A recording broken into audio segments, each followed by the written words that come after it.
تصور ہوگا تو امریکہ پہ حملہ تصور ہوگا. جیسے آج دفاعی معاہدہ کیا ہے پاکستان نے تو یہی کہا ہے کہ اس پہ حملہ دونوں ملک میں حملہ تصور ہوگا. تو یہ معاہدہ کرنے کا مقصد یہی تھا کہ امریکہ جو ہے اگر اسرائیل حملہ کرے گا تو گریٹر اسرائیل کا جو اس کا منصوبہ ہے اس کو خاک میں ملانا ہے. تو اس کا یہی وقت تھا مناسب، اور مناسب وقت پہ جب یہ معاہدہ اناؤنس ہوا اور پوری دنیا میں اسلامی دنیا میں خوشی کی لہر دوڑ گئی. پاکستان اور جو ہے سعودیہ، ان کے عوام میں ایک محبت یقینیت تو پہلے ہی تھی، پیار محبت تو پہلے ہی تھا، لیکن اس معاہدے نے ان کو زمین سے آسمان تک پہنچا دیا ہے. پاکستان کی محبت کو، پاکستان کے دفاع کو، پاکستان کے اثار کو، پاکستان کے خلوص کو. تو پاکستان کا ایک ایک بچہ یہ چاہتا ہے کہ میں کعبہ کے لیے، مدینہ کے لیے اپنی جان قربان کروں. ہماری فوج تو پہلے قربان کر رہی ہے اور تیار تھی، اور یہ ایک بہت بڑا نعمت ثابت ہوگا یہ معاہدہ پاکستان. اور پاکستان اسلام کا قلعہ ہے اور یہ واقعی قلعہ ثابت ہوگا. پوری دنیا کی نظریں پاکستان پہ، ایک اٹامک پاور ہے اور پوری دنیا کو پتہ ہے پاکستان کا دفاع اسرائیل نے بھی دیکھ لیا ہے اور انڈیا نے بھی دیکھ لیا ہے. دو ہی ایسے عیار مکار ملک ہیں جو پوری دنیا کو کے لیے ایک ٹیررسٹ ہیں اور پوری دنیا کے لا اینڈ آرڈر کو اور امن کو توڑ رہے ہیں. اور پاکستان کی معیشت اور پاکستان میں جو دہشت گردی ہو رہی ہے وہ انڈیا کے اشاروں پہ ہو رہی ہے اور اس میں کوئی شک نہیں ہے. وہ چاہتا نہیں کہ پاکستان ترقی کرے. جو باہر کے ہمارے پاکستان کے جب سے دفاعی معاہدہ ہوا آپ نے دیکھا دہشت گردی بڑھ چکی ہے، لیکن ہماری پاک فوج نے ارادہ کیا ہے مصمم کہ ہم اس دہشت گردی کو بالکل نست و نبود کر دیں گے اور اس کے انڈیا کو بھی سبق سکھا دیں گے. اچھا، یہاں پر معاشی جو کامیابیاں ہیں ان کی بھی ایک لڑی شروع ہو چکی ہے. معاشی کامیابیوں کے اندر آپ نے دیکھا ہوگا پاک امریکہ تعلقات میں بہتری، ڈونلڈ ٹرمپ صاحب کے ساتھ بڑے اچھے ماحول کے اندر گفتگو، جناب شہباز شریف صاحب نے بھی بڑے خوبصورت انداز کے اندر جو ہے میں کہوں گا کہ ملک کے موقف کو سامنے رکھا، اور ساتھ میں فیلڈ مارشل آصم منیر صاحب نے اپنا ایک بڑا ہی اہم کردار ادا کرتے ہوئے معاشی جو معاملات ہیں اس کے اندر بھی میں کہوں گا کہ پہل کی. اب اس کے ساتھ ساتھ ایک چیز یہ ہے کہ سعودی عرب کے ساتھ بھی ہونے والا معاہدہ جس کو آپ بھی بڑی گرم جوشی سے جس کا استقبال کر رہے ہیں، میں بھی کر رہا ہوں، کیونکہ ہم جانتے ہیں اس سے پاکستان کو اور مسلم دنیا کو کتنے فائدے ہوں گے. عام طور کے اوپر آپ کو پتا ہوگا تیل کی ترسیل کے معاملات بھی بہت زیادہ اچھے ہو جائیں گے معاشی طور پر. اور اس کے علاوہ ہمیں یہ بھی سننے میں آ رہا ہے کہ 2-3 اور اہم ملک مشرق وسطیٰ کے پاکستان کے ساتھ دفاعی معاہدے کریں گے، اور یہ پاکستان کی لانگ ٹرم اکنامک سسٹینیبلٹی اور معاشی ترقی کے لیے بھی بہت زیادہ ضروری ہیں. اور پاک فوج کو باصلاحیت بنانے کے لیے جو فنڈز چاہیے، جو پیسے چاہیے، ان کی بھی آسانی سے ہمیں اویلیبلٹی ہو جائے گی. تو میں چاہوں گا اس پر بھی روشنی ڈالیں، اس کے معاشی اینگل پہ. جی دیکھو، اس کا اگر امریکہ اور گلف کنٹری کا معاہدے دیکھے جائیں تو امریکہ ہر سال 1000 ارب ڈالر کا اسلحہ اور سیکورٹی فراہم کرنے کے نام پہ ان ممالک سے حاصل کرتا ہے. اور ابھی حال ہی میں ان تمام ممالک کی جو جی ڈی پی ہے وہ 6000 ارب ڈالر ہے، بہت بڑی جی ڈی پی ہے. اور اس میں سے اگر 300 ارب ڈالر پاکستان پہ وہ خرچ کر دیں تو یہ ان سے کئی گنا زیادہ دفاع ان کا کرے گا اور ان کے معیشت کو فائدہ بھی پہنچائے گا اور ٹیکنالوجی بھی فراہم کرے گا. اور اگر پاکستان کے دیکھیں نا، اس وقت جو ٹرمپ نے حالیہ دورہ کیا تھا مئی میں، تو تقریباً 142 ارب ڈالر کے معاہدے ہوئے ہیں اور 200 ارب ڈالر کے معاہدے کیے ہے اس نے یو ای نے، اور 3000 ارب ڈالر کی انہوں نے سرمایہ کاری کی ہوئی ہے امریکہ میں. تو ان پورا انحصار ہی ان کا امریکہ پہ تھا. اب انہیں اس حملے کے بعد سوچنا پڑا ہے اور اللہ کا شکر ہے انہوں نے بر وقت فیصلہ کر لیا. اور تمام جیسے آپ نے کہا تمام خلیجی ممالک آہستہ آہستہ پاکستان کے امبریلا میں آئیں گے اور ایک چٹان بن جائے گی اسلامی دنیا اور اپنا لوہا منوائیں گے. اور کیونکہ ان کے پاس دولت ہے، ذخائر ہیں، تیل ہے، گیس ہے، پاکستان کے پاس ٹیکنالوجی ہے، علم ہے. اور سعودی کی جتنی بھی اور دبئی کی آپ جتنی بھی بڑی بڑی عمارتیں دیکھ رہے ہیں پاکستانی انجینئر کا اور پاکستانی ٹیکنیک کا سے سارا کمال ہے. انہوں نے پاکستانی لیبر نے اپنے خون پسینے کی کمائی سے. اچھا، لیکن ایک آپ نے بیچ میں بات کر دی، تھوڑی مزیدار بات نہ کروں تو آپ کو پتہ ہے کہ یہ جو بڑی بڑی عمارتیں مشرق وسطیٰ میں بنی ہیں ان کے جو ٹھیکیدار ہیں یعنی جنہیں کانٹریکٹر کہتے ہیں وہ بھی بہت سے پاکستانی ہیں اور وہ بہت پائیدار اور اچھا کام کوالٹی کا وہاں پر کر رہے ہیں. تو ہم امید اور توقع یہ کر سکتے ہیں کہ کنسٹرکشن انڈسٹری پاکستان کے اندر بھی اسی معیار کا کام کرے گی. ایسی لا تعلق ایک سوال پوچھ رہا ہوں، کیونکہ آپ نے یہ بات کی ہے تو نہیں بالکل، پاکستان کے کنٹریکٹر لے لیں، پاکستان کی کنسٹرکشن کمپنیاں لے لیں، ڈیولپر لے لیں، پوری دنیا میں انہوں نے اپنا لوہا منوایا ہے۔ پاکستان میں بھی دیکھو نا، بڑے بڑے پروجیکٹ ہیں اور بڑی بڑی عمارتیں ہیں۔ پاکستان ایک دم میں جو ایشیا میں نمبر 1 پہ تھا، اور ہماری جو ابھی پلازا بنا تھا ایشیا میں سب سے بڑا پلازا یہی تھا۔ تو ایک وقت تھا، ابھی بھی وقت دوبارہ آئے گا انشاءاللہ تعالیٰ۔ پاکستان نے ربیع الاول کے مہینے میں یہ جتنی بھی ڈیولپمنٹ ہوئی ہے، برکت کا مہینہ تھا، اور اللہ کی جب کہتے ہیں نا، اللہ کی جب رضا شامل ہوتی ہے تو کوئی آپ کو نقصان نہیں پہنچا سکتا، اللہ کا وعدہ ہے۔ پاکستان پہ کرم ہونا شروع ہو گیا، ہمارے جتنے بھی روحانی پیشوا تھے، اولیاء کرام تھے، ان کی پیشن گوئیاں آج سچ ثابت ہو رہی ہیں۔ سب سے پہلے بری امام صاحب کی جو پیشن گوئی تھی کہ اس وقت اسلام آباد کیپٹل نہیں بنا تھا، اور انہوں نے پیشن گوئی کی تھی یہاں پاکستان کا جو ہے وہ دارالخلافہ ہوگا، اور پاکستان کی دنیا کے اسلامی فیصلے یہاں ہوں گے۔ تو آج وہ وقت آ گیا ہے۔ اس طرح صوفی برکت صاحب نے انہوں نے کہا تھا کہ ایک وقت آئے گا پاکستان کے فیصلے پوری دنیا مانے گی، اور پاکستان کے بغیر کوئی فیصلہ نہیں ہوا۔ تو وقت اب آ چکا ہے، اور پاکستان پہ کرم کی بارش ہو چکی ہے، اور نبی پاک کے صدقے میں پاکستان کے پوری دنیا میں چرچا ہے اس وقت، اور یہ بڑی خوشائند بات ہے۔ پاکستان کی اکانومی جو ہے وہ انشاءاللہ بہتر ہوئے گی، بڑے اچھے معاہدے ہوئے ہیں سعودیہ کے ساتھ، اور یہ ایکوڈیک کا منصوبہ ہے، مائنز کا منصوبہ ہے، اور ایگریکلچر کا منصوبہ ہے۔ اسپیشل انویسٹمنٹ کونسل میں آپ ہو سکے 2 سال پہلے بڑے منصوبے MOU سائن ہو چکے ہیں، اب ان کے ایگریمنٹ ہونے ہیں، فیزیبلٹی اب ایک دو سعودیہ کا وقت آنے والا ہے، اور مجھے امید ہے کہ ایگریمنٹ ہو جائے گا۔ اس طرح امریکہ کے ساتھ بڑے، جیسے کل ہمارے وزیر اعظم صاحب اور فیلڈ مارشل عاصم منیر صاحب، شہباز شریف صاحب، بڑے اچھا انہوں نے دونوں شخصیات کو شاندار قرار دیا ہے، اور پاکستان کی بڑی تعریف کی ہے۔ اچھا، کہہ رہے ہیں مائنز اینڈ منرلز کے اندر بھی امریکہ بہت زیادہ انٹرسٹ لے رہا ہے، اور پاکستان کی مائننگ انڈسٹری کو بھی بہت زیادہ فوائد حاصل ہوں گے، ایسا ہمیں بتایا جا رہا ہے کہ امریکہ کا انٹرسٹ ہے پاکستان کی مائنز اینڈ منرلز انڈسٹری کے اندر۔ بالکل ہے، کیونکہ چائنا جو ہے اس وقت دیکھو پاکستان کو بڑے اس وقت نازک موڑ پہ کھڑا ہے۔ پاکستان کو چائنا کے ساتھ القاز بھی بہتر رکھنے ہیں، اور امریکہ کے ساتھ بھی رکھنے ہیں، بیلنس کر کے چلنے ہیں، توازن کے ساتھ رکھنے ہیں، اور امریکہ نہیں چاہتا کہ چائنا آگے بڑھے، اور پاکستان نہیں چاہتا کہ ہمارا چائنا کے ساتھ اختلاف ہو۔ تو پاکستان نے انہیں کہا کہ ہم تجارت تو کر سکتے ہیں، باقی دفاعی جو معاملات ہیں وہ چائنا یا امریکہ جو آپس میں جو ان کی چیک لسٹ ہے یا تجارتی چیک لسٹ ہے، اس میں پاکستان کو بیچ میں نہیں لانا چاہیے۔ اور پاکستان نے دونوں ممالک کو جو ہے سی پیک کا منصوبہ ہے ہمارا، جو کہ امریکہ کو کھٹکتا ہے، لیکن پاکستان نے کہا کہ اس پہ ہم کوئی کمپرومائز نہیں، فیز 2 شروع ہونے والا ہے۔ اسی طرح مائنز اور منزل میں، اور اس طرح انفارمیشن ٹیکنالوجی میں، ایگریکلچر میں، IT میں پاکستان نے کہا کہ بہت سے چانس آپ یہاں آ کر انویسٹمنٹ کریں، اور ہمارے دروازے آپ کے لیے کھلے ہیں۔ تو انہوں نے کہا ہے کہ ہم کروڑوں ڈالر پاکستان میں انویسٹمنٹ کریں گے۔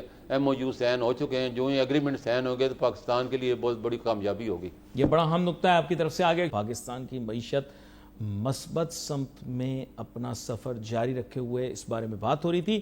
اب بریک کے بعد ہم بات کریں گے ملک کے زر مبادلہ کے ذخائر کے اوپر، اور ساتھ ساتھ وہی $1 ٹریلین کوسچن جو میں ہمیشہ پوچھتا ہوں کہ ڈالر کی قدر اب کیا ہوگی۔ لیکن شروع کرتے ہیں ملک صاحب، بات یہ ہے کہ پاکستان کے زر مبادلہ کے ذخائر میں قدرے بہتری دیکھنے کو ملی ہے، اور حکومتی ذرائع کا یہ کہنا ہے کہ حالیہ تاریخ اور ادوار کے اندر پاکستان کے زر مبادلہ کے ذخائر جو ہیں وہ ریکارڈ سطح پر پہنچ چکے ہیں۔ یہ صحیح ہے؟ اس کی اصلاح بھی کریں اور ہمیں بتائیں بھی۔ جی، میں سمجھتا ہوں پاکستان نے بہت بڑے پیمانے پہ اپنے ریزرو میں اضافہ کیا ہے۔ یہی ریزرو 3 ارب ڈالر میں تھے 1922 میں، جب یہ کیئر ٹیکر حکومت آئی تھی، تو 3 ارب سے بھی کم تھے، بلکہ 2.9 بلین ڈالر رہ گئے تھے، اور ڈیفالٹ کی خبریں آ رہی تھیں، اور پاکستان کی معیشت بالکل پٹڑی سے اتر چکی ہے۔ اللہ کا شکر ہے، بڑا اللہ کا کرم ہے، اس وقت آپ کے 20 ارب ڈالر کے ذخائر ہیں، 17 ارب ڈالر اس میں اضافہ ہوا ہے۔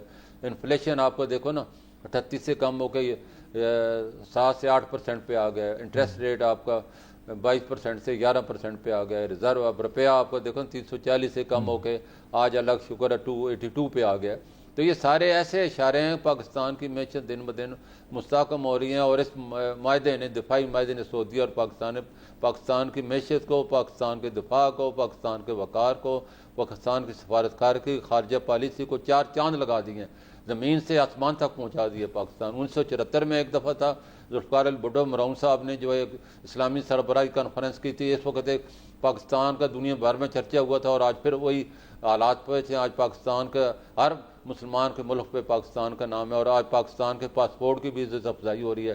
جتنے بھی آپ لوگ پڑھ رہے ہوں گے پاکستان زندہ باد کے نعرے لگا رہے، ویلکم ٹو پاکستان کو کہا جا رہا ہے. تو یہ ہمارے اس دفاع کے اور اس معاہدے کے اور اس جنگ کے نتیجہ ہے. تو پاکستان کے میں سمجھتا ہوں اس وقت 6 ممالک اور بھی جو ہیں وہ خلیج کے جو ہے اس معاہدے میں شامل ہونا چاہتے ہیں. انشاءاللہ آپ جلد اچھی خبریں سنیں گے.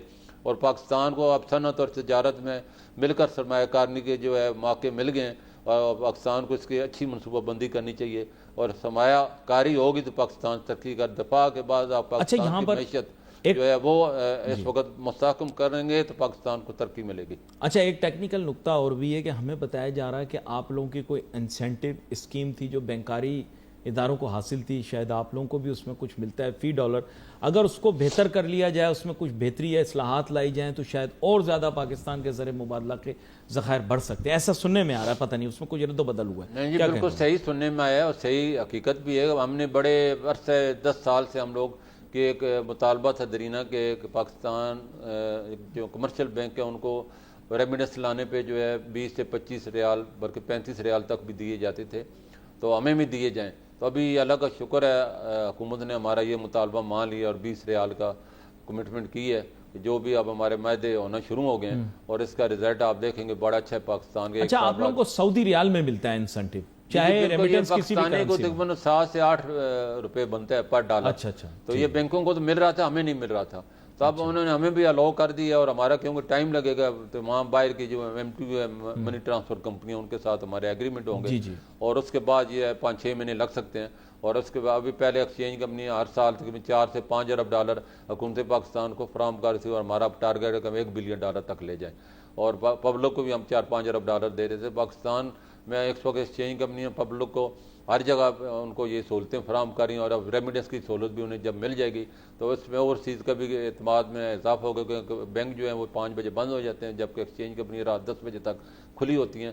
تو یہ ان کے لیے سروس کا بہت اچھا، اور ایئرپورٹ پہ تو 24 گھنٹے، اور جو ایئرپورٹ اور مال سارے یہ کافی کئی مال تو جو ہے رات کو 12 بجے تک کھلے ہوتے ہیں، کئی 10 بجے تک ہوتے ہیں، اور ایئرپورٹ 24 گھنٹے کھلے ہوتے ہیں.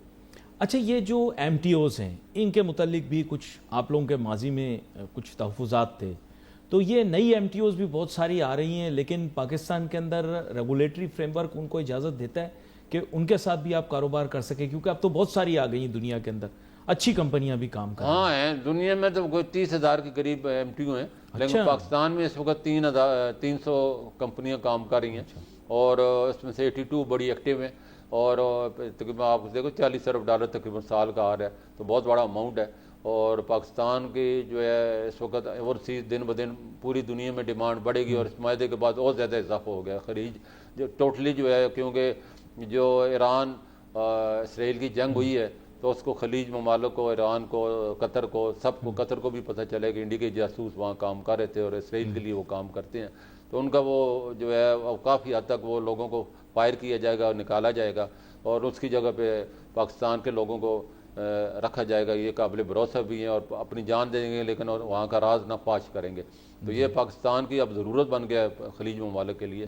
اور پاکستان کے کافی بڑے پیمانے میں آپ کو دیکھیں اوورسیز ہمارے پہلے ہی تقریباً سال کے 10 لاکھ جاتے ہیں، اور امید ہے کہ یہ 10 سال سے 12 سے 15 لاکھ کے سال جائیں گے، اور دن بدن اس میں اضافہ ہوگا، کیونکہ وہاں بھی بڑی ڈیولپمنٹ ہونی ہے. اور سعودیہ خاص طور پر جو اس کا ویژن 2030 ہے وہ بہت بڑا، محمد بن سلمان جو ہے وہ عملی آدمی ہے اور بڑے منصوبے بنا رہے ہیں. اور شاہ فیصل کا جو منصوبہ تھا کہ وہ یہی تھا کہ ہم اسلامی ممالک میں اپنی انویسٹمنٹ کریں، اور یہ بیل ڈاک کے اس عرصے میں ساری انویسٹمنٹ تقریباً 2 سے 3 ارب ڈالر جو ہے وہ سرمایہ کاری امریکہ میں اور نیٹو ممالک میں ہوتی ہے. اس کا رخ اگر پاکستان اور اسلامی ممالک کی طرف آتا ہے تو اسلام کو بھی تقویت ملے گی، اور پاکستان بھی مضبوط ہوگا، اور اسلام کا قلعہ جو پاکستان ہے یہی پاکستان کی حفاظت بھی کرے گا ملک. اچھا، یہاں پر ایک چیز یہ بھی ہے کہ دیکھیں ملک بوستان صاحب، پہلے بینکاری ادارے اور FE25 کا جو معاملہ تھا وہ کافی پیچیدہ تھا، لیکن اب تو آپ کو بتائیں ہم امریکہ کی گڈ بکس میں آ گئے ہیں، مشرق وسطیٰ کے اندر بھی ہمارا امپریشن اچھا ہو گیا ہے. آپ کو بتائیں ہم وائٹ لسٹ میں بھی آ چکے ہیں اب FATF کی. تو میرے خیال سے اب FATF کی جب وائٹ لسٹ میں آ جانے کے بعد یہ بینک اکاؤنٹ کا جو سلسلہ ہے FE25 جو سرکار نے شروع میں کیا تھا تاکہ لوگ بینکس میں بھی اپنے فورن کرنسی اکاؤنٹس مینٹین کریں. آپ لوگوں کو بھی بہت فائدہ ہوتا ہے, آپ بھی بہت سارے لوگوں کو فورن کرنسی جو بڑے اماؤنٹس ہوتے ہیں وہ ڈائریکٹ بینک میں ہی جمع کروا دیتے ہیں, تو اس کو دوبارہ سے اب ایکٹیو کریں. اب جو پابندیاں ہیں قدغن ہیں ان کو ختم کریں, اور FBR کے اور یہ معاملات بہت زیادہ پیچیدہ یہ اب ختم ہو جانے چاہیے. بینک پہلے ہی اتنی جانچ پرکھ کر کے اکاؤنٹ کھولتا ہے, میرے خیال سے اب اس میں پابندی نہیں لگانی چاہیے. کیا کہتے ہیں آپ؟ نہیں دیکھیں, پابندی الگ چیز ہے, F25 الگ چیز ہے. ہماری جو کرنسی ہے وہ فلی فلوڈ نہیں ہے. دیکھو یہ ٹیکنیکل ایک فائنینشیل لینگویج ہے, عام آدمی فلوڈ کو نہیں سمجھتا. فلوڈ کا جو میں تفصیل بتانا جو عام آدمی کو سمجھے, فلوڈ کا مطلب یہ ہوتا ہے وہ کرنسی لوکل کرنسی جو کہ فارن ایکسچینج میں کنورٹ ہو جائے اس کو فلوڈ کہا جائے, فلی فلوڈ کہا جاتا ہے. ہماری اس وقت جو کرنسی ہے وہ فلی فلوڈ نہیں ہے. مثال کے طور پہ آپ کا کسی بینک میں 1 لاکھ پاکستانی پڑا ہے یا 1 کروڑ پڑا ہے, تو وہ آپ چاہتے ہیں کہ میں اس کو ڈالر میں کنورٹ کروں تو وہ آپ کر نہیں سکتے, آپ کو مارکیٹ سے ڈالر خریدنا پڑتا ہے. اگر فلی فلوڈ ہو تو وہ آپ اپنے بینکر کو کہیں گے جی میرے یہ پیسے ہیں, آج کا کیا ریٹ ہے انٹر بینک کا, وہ کہ جی یہ ریٹ ہے, تو وہ آپ کو پیسے کو ڈالر میں کنورٹ کر دے گا, ریال میں کنورٹ کر دے گا, درہم میں کنورٹ کر دے گا, یورو میں کر دے گا, پاؤنڈ میں, جو آپ ڈائریکٹلی نہیں کر سکتا, تو اس کو فلی فلوڈ کہا جاتا ہے. تو ہمارے کیونکہ ریزرو اتنے کم ہے, انٹرنیشنل منی مارکیٹ میں کم از کم 100 ارب ڈالر ہوں تو تب جا کے آپ فلوڈ کی طرف جا سکتے ہیں. تو ہمارا انٹر بینک میں تو فلوٹ ہے, لیکن فری مارکیٹ اور اکاؤنٹ ٹو اکاؤنٹ پرسنل کے اکاؤنٹ ہولڈر کے لیے نہیں ہے. تو یہ اور آپ لوگوں کو ڈپازٹ لینے کی اجازت نہیں ہے منی چینجروں کو, دیکھو آپ لوگوں کو ایکسچینج کمپنیوں کو ڈپازٹ لینے کی اجازت نہیں ہے. نہیں ہمیں اجازت نہیں ہے, ہونے بھی نہیں چاہیے, بینک جو اس کے لیے ہے. لیکن اس کا یہ ہے کہ اگر جیسے آپ نے کہا کہ جتنی بھی اس وقت پابندیاں لگائی گئی ہیں پاکستان کو ریزرو کو روکنے کے لیے لگائی گئی ہیں, تب بھی آپ کا ریزرو 3 ارب ڈالر سے بڑھ کے آج 20 ارب ڈالر پر پہنچ گیا. اگر یہ پابندیاں اسی طرح ہٹا دی جاتی ہیں جس طرح آپ کہہ رہے ہیں, تو اس وقت میں آپ کو بتاتا چلوں پچھلے 30 سال میں پاکستان سے جو انٹر بینک سے بینکنگ چینل سے 180 ارب ڈالر روپیہ کنورٹ ہوا ہے اسی FE20 اسکیم کے تحت, FE25 کے تحت, اور ہمارے قرضے 130 ارب ڈالر میں, تو 50 ارب ڈالر فالتو چلا گیا. اس وجہ سے مجبوراً یہ جو ہے پابندیاں لگائی گئی ہیں. جو ہی ہمارے ریزرو بہتر ہوئیں گے, اللہ کرے کہ جلد ہو جائیں, تو 60-70 ارب ڈالر تک جائیں گے تو حکومت دوبارہ یہ پابندیاں ہٹا دے گی اور آدمی کو ہو سکتا ہے فلوٹ بھی کر دے. تو اللہ کرے. بول رہے ہیں تو میں کہنے لگا تھا کہ آپ کے شیرہ آپ نے اتنی اچھی بات کی کہ 60-70 ارب ڈالر ہو جائے, اور میرے خیال ابھی یہ مذائقہ خیز لگ رہی ہوگی بات, لیکن یہ ریالٹی بھی ہو سکتی ہے, یہ ریالٹی بھی ہو سکتی ہے. میں آپ کی بات کو کاٹ رہا ہوں, ایسی بات نہیں, مذائقہ خیز نہیں. ایک وقت پاکستان مائنس میں تھا, 400 ملین ڈالر ریزرو رہ گئے تھے, اور کوئی کہتے تھے پاکستان کے ریزرو 10 ارب ڈالر کا رہتے تھے. آپ کی طرح وہ 28 مئی کے بعد, ہاں, تو لوگ کہتے تھے یہ تو بس لطیف ہے اور کچھ نہیں, مذائقہ خیز بات آپ کریں. آج اللہ کا شکر ہے 20 ارب ڈالر ہے, تو یہ 20 سے 40 بھی ہو سکتے ہیں, 40 سے 60 بھی ہو سکتے ہیں. پاکستان کو اللہ نے اتنے وسائل دیے ہیں, وسائل سے مالا مال ہے. صرف گڈ گورننس آ جائے, لا اینڈ آرڈر بہتر ہے, دہشت گردی ختم ہو جائے, پاکستان میں کہتا ہوں باہر جانے کی ہمیں ضرور, لوگ پاکستان میں آئیں گے انشاءاللہ تعالی. نہیں, یہ تو آپ ہمیشہ سے ہی میں نے دیکھا ہے, you have been very positive. آپ نے کئی مرتبہ یہ بات کی بھی, اور بہت دفعہ آپ نے نعرہ بھی لگایا, ہمارے پروگرام میں بھی یہی بات کی آپ نے کہ مضبوط روپیہ مضبوط پاکستان. لیکن یہ کہ سب بزنس مین آپ جیسی ویژن رکھیں تو پھر بات ہے, اگر ایکسپورٹرز کی, کمرشل بینکس کی, ان کی بھی یہی ویژن بن جائے تو پھر ضرور ملک کے اندر اس طرح کی چیزیں کرنا آسان ہو جائے گا. ملک بوستان صاحب پروگرام میں آئیں اور ہم ڈالر کی قدر کے متعلق بات نہ کریں, ایسا تو ہو نہیں سکتا. پچھلی دفعہ پروگرام میں آئے تھے تو میں نے ان پہ بڑا دباؤ ڈالا کہ کسی طرح یہ میری بات کو مان جائیں کہ ڈالر کی قدر میں بڑی تیزی سے اضافہ ہو رہا ہے. ہمارے جو ٹریڈ بیلنس ہے اور کرنٹ اکاؤنٹ بیلنس ہے اس کی پوزیشن کے اوپر حکومت کو توجہ دینی چاہیے. لیکن انہوں نے کہا کہ اکنامک فیکٹرز تو اپنی جگہ ہیں, لیکن ان لوگوں کی کاوشیں اور کوششیں اپنی جگہ جاری ہیں کہ کسی طرح ڈالر کے ریٹ میں اور روپی کے مطلب روپی ڈالر پیریٹی جو ہے اس کے استحکام کے لیے کام کریں. میں واقعی میں حیران ہوں کہ اب ان لوگوں نے پتہ نہیں کیا کاوشیں کوششیں کی کہ انہوں نے اکنامک ریئلٹیز کو بھی سرپاس کرتے ہوئے کسی طرح ڈالر کو کنٹرول کر لیا. ہاں جی ملک بوستان صاحب, کیا آپ نے یہ کس طرح کیا, یہ پہلے یہ سمجھائیں آپ. کیا جادو جگایا ہے؟ ہم نے جادو نہیں جگایا, اللہ کا کرم ہے, نبی پاک کا صدقہ ہے, ہمارا کوئی کمال نہیں ہے. ہم نے صرف کیونکہ جو بلیک مافیا تھی اور ہنڈی حوالہ آپریٹر تھے یہ بہت زیادہ ان کی دیدہ دلیری تھی اور یہ ایکسچینج کمپنی کے مارکیٹوں کے باہر آ کے کھڑے ہو گئے تھے. ہمارا جو بھی کلائنٹ آتا تھا اس کو یہ گھیر کے لے جاتے تھے اپنے خفیہ ٹھکانوں میں. تو ہمیں اس لیے خفیہ ایجنسیوں سے پھر رابطہ کرنا پڑا اور خفیہ ٹھکانوں کو خفیہ ایجنسی ڈھونڈ سکتی ہیں اور کوئی نہیں ڈھونڈ سکتا. تو ہم آئی آفیشیل ساتھ ہم نے اسلام آباد میں میٹنگ کی جو کہ پوری میڈیا پہ آیا تھا, آپ نے پڑھا ہوگا.